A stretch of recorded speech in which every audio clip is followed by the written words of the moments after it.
সাকিব আল হাসানকে নিয়ে বাংলাদেশ ক্রিকেট বোর্ডের আসলে অবস্থানটা কোন জায়গাটায় এবং তিনি সব ফরম্যাটে রিটায়ার করেনি জি সো হি ইজ অ্যাভেলেবল দেশের ক্রিকেটে যখন সাকিব বিসিবি বিতর্ক আলোচনার তুঙ্গে তখনই দেশে ফিরলেন সাকিব আল হাসান।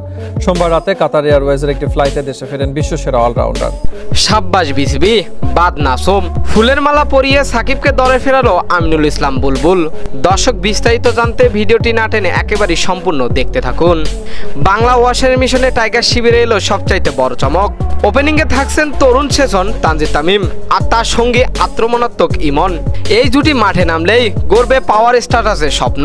অন্যদিকে বাদ পড়েছে নাসুম, কিন্তু সবচাইতে আলোচনার কেন্দ্রবিন্দু একটাই নাম, সাকিব আল হাসান। ফুলের মালা পরিয়ে আবারও জাতীয় দলে ফেরালো বিসিবি।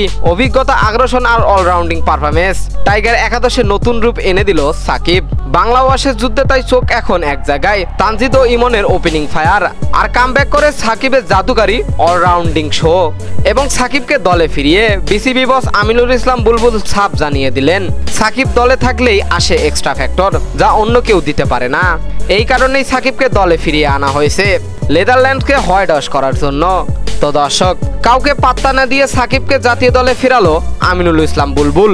এই বিষয়টি আপনাদের কাছে কেমন লেগেছে জানিয়ে দেবেন এই বিষয়ে আপনাদের গুরুত্বপূর্ণ মতামত আমাদের ভিডিওর কমেন্ট বক্সে। আর এতক্ষণ আমাদের সঙ্গে থাকার জন্য অসংখ্য ধন্যবাদ।